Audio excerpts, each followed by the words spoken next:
Hello, আসসালামু আলাইকুম everyone. কেমন আছেন সবাই? আশা করছি সবাই অনেক ভালো আছেন। আলহামদুলিল্লাহ আমি অনেক ভালো আছি। আমরা চলে আসলাম ওয়ান্ডারল্যান্ড পার্কে। তো এইটা হচ্ছে ওয়ান্ডারল্যান্ড পার্কের একদম সামনে, একদম ঘের দিয়ে ঢোকার একদম সাইডটা খুবই সুন্দর করে করছে। আমি 2 থেকে 3 বার আগে গিয়েছিলাম, কিন্তু তখন তো আর ভিডিও করা হয়নি। এখন ভাবলাম যে আপনাদের জন্য ভিডিও করে নিয়েছি। এখানে আমি টিকিট কাটতে চলে আসলাম। বাইরে সবাই দাঁড়িয়েছিল, প্রচণ্ড রোদ ছিল। আর টিকিট কাটতে যে যা দেখলাম, যে আগে ছিল পার পারসন 100 টাকা করে, এখন হচ্ছে পার পারসন 150 টাকা করে নিচ্ছে, প্রায় 50 টাকাই বাড়িয়ে দিয়েছে। এটা কেন জানি না, প্রচণ্ড লোক হয় এখানে। আর এইখানে হচ্ছে ঢুকতে উনি চেক করে, মানে চেক করে নিচ্ছিল আমরা ঠিকঠাক টিকিট দিয়েছি কি না। আর এইখানে কিন্তু কোনো খাবার আনতে দেয় না, আমি আগেই বলে দিচ্ছি, এখানে কোনো খাবার নিতে দেয় না। আর আমরা খাবার নিয়েছি হচ্ছে, আমরা যেহেতু সুইমিং পুলে গোসল করব, তো এই ভেবে আর কি ভিতরেই আর কি চা, বিস্কুট, কেক এগুলো নিয়ে নিয়েছিলাম। এটা হচ্ছে ঢোকার সামনের প্লেসটা, গেট দিয়ে ঢুকলে। আর এইখানে মাছের পানির মধ্যে কিন্তু মাছ ছিল। যাই হোক, এখানে হচ্ছে আমরা ভিতরে চলে যাচ্ছিলাম, যেহেতু আমরা সুইমিং পুলে গোসল করবো, আগে ওই রাইডটাতেই যাব। যেহেতু প্রায় দুপুর 2:30 থেকে 3টার কাছাকাছি হয়ে গেছে সময়। আর এইটা হচ্ছে বাচ্চাদের একটা খেলার আর এইটা হচ্ছে বড়রাও উঠতে পারে, বাচ্চারাও উঠতে পারবে। এটা হচ্ছে বাচ্চাদের একটা গাড়ির রাইড আর কি। তো এইখান দিয়ে সুইমিং পুলের রাইডটা সবাই আমরা চলে যাচ্ছিলাম। তখনই আমি টিকিট কাটার কথা মনে পড়লো যে সুইমিং পুলের জন্য আবার টিকিট কাটতে হবে। তখন সুইমিং পুলের জন্য আমরা টিকিট কেটে নিয়েছি আমি। আর সুইমিং পুলের টিকিটের প্রাইস ছিল 240 করে, আগে কিন্তু 200 করেছিল। প্রায় মোটামুটি অনেক কিছুরই কিন্তু প্রাইস বাড়িয়ে ফেলছে, কেন জানি না। এখানে কিন্তু প্রচণ্ড ভিড় ছিল তখন সুইমিং পুলে। তখন আমি এটাই বলছিলাম যে আমরা যখন কিন্তু বিগত কয়েকবার আসছি, তখন কিন্তু সুইমিং পুলের লোকজন ছিল না, খুবই কম ছিল। আর এখন যখন আসছি, যখন সুইমিং পুলে গোসল করার জন্যই আসছি, তখন দেখছি সুইমিং পুলে অনেক ভিড়। জানি না কেন আমাদের সাথে এরকমটা হয়। চাইছিলাম যে নিরিবিলি গোসল করতে, আর আমারও ইচ্ছে করছিল না যে সবার সাথে নেমে গোসলটা করব। কিন্তু কি করা, যেহেতু টিকিট কেটেই ফেলছি, টিকিটটা তো আর নষ্ট করা যাবে না। দেখা গেছে যে আমার পরবর্তীতে আমি অন্য কাউকে দিব, তাও দেওয়া যাবে না। টিকিটটার প্রাইস ছিল 240 টাকা। তাই আর ভেবে চিন্তেই বললাম যে ঠিক আছে আমিই নামবো। কিন্তু আমি ভিতরে কিন্তু অনেক ইয়েতেই আমি নামি নাই, আমি শুধু বসেই ছিলাম।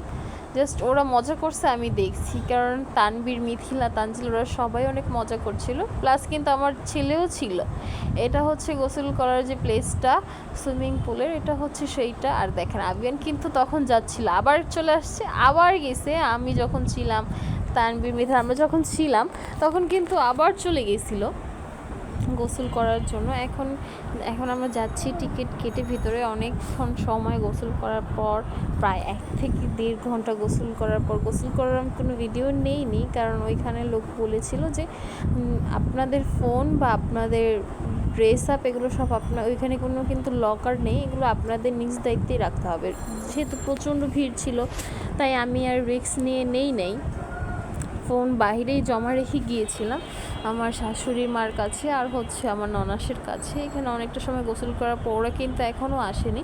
আমি চলে আসছি, যেহেতু আমার বাচ্চা ঠান্ডাও লেগে যেতে পারে, এই হিসেব করে আমি চলে আসলাম। আর এইখানে মা, আমার ননাস, এগুলো ওনারা সবাই ছিল। আমি ড্রেস চেঞ্জ করে, বাবুকেও সব চেঞ্জ করে, এই যে দেখেন ওর চোখ মুখ লাল হয়ে আছে, উঠতেই চাচ্ছিল না। তাও আমি জোর করে উঠাইছি, কারণ ওর আব্বু দেখলে খুবই চিল্লাচিল্লি করবে যে এতক্ষণ পানিতে নামছে। ভাই, ওর বাবা খুবই কেয়ারিং ওর প্রতি, আমার প্রতি যতটা না ওর প্রতি অনেকটাই বেশি। এই যে দেখেন, বললাম না যে খাবার আনতে দেয় না, তা আমরা চা, বিস্কুট এগুলো নিয়ে আসছি। এটা হচ্ছে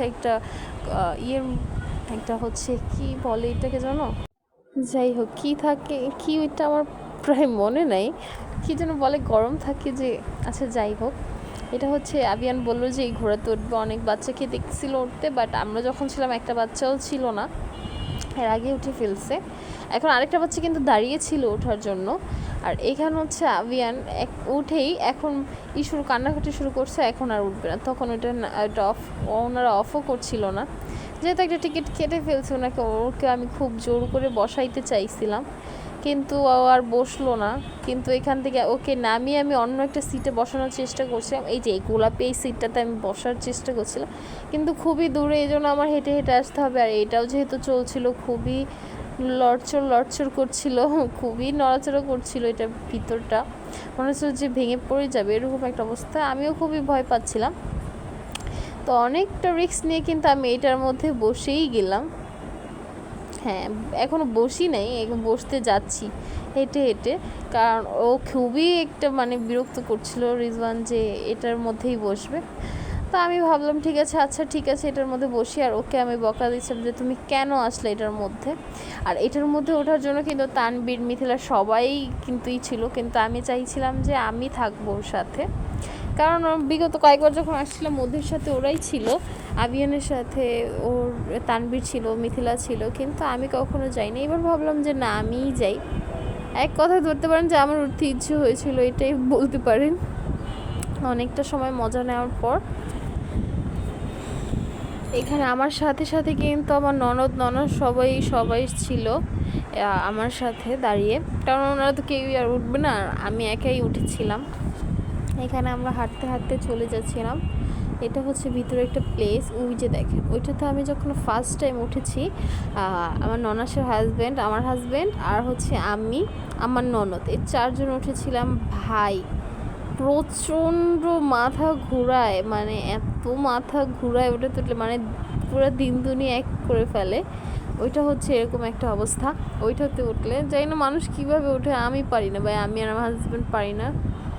আর ওই যে ওইটা হচ্ছে একটা ভূতেরই, ওইটা হচ্ছে এক নতুন করেছে। আর এইখানে প্রচণ্ড গাছপালা, মনে হয় যে দেশের একটা মনোরম পরিবেশ আছে ওরকমের মতো। এখানে সবাই হাঁটছিল, আমিও হাঁটছিলাম, আর আপনাদের জন্য ভিডিও করে নিয়ে আসলাম। এই যে দেখেন, এটা হচ্ছে আরেকটা রাইড। হ্যাঁ, তো এখন মা বলছিল যে আমরা বাসায় চলে যাই, যেহেতু আসছি আমরা প্রায় দুপুর দিকে, এখন সন্ধ্যার প্রায় কাছাকাছি, যে এখান থেকে টিকিট কাটে প্রায় সন্ধ্যার কাছাকাছি এই সময় চলে আসছে। তো এখন আমরা ভাবলাম যে না, আমরা চলে যাব। এই যে আমরা গেট দিয়ে বের হয়ে গেলাম। আর এই গাড়ির সাথে মিথিলা বসে অনেকগুলোই ছবি তুলছিল। এটা হচ্ছে যাওয়ার, বের হয়ে যাব তখনকার একটা পিক। আপনাদের কাছে ভিডিও কেমন লাগলো জানাবেন। আর রাত্রে এসে এই যে দেখেন, আমি কিন্তু বলেছি পোলাও আর গরুর মাংস খাবো, তখন মা আর আমার ননাস ওনারা খুবই যত্ন সহকারে পোলাও আর মাংস রান্না করলো। আমি কেন জানি না রাত্রে এসে পোলাও আর মাংস খেতে ইচ্ছে করলো। আজকের ভিডিও থাকছে এ পর্যন্ত, দেখা হবে নেক্সট ব্লগে। আল্লাহ হাফেজ।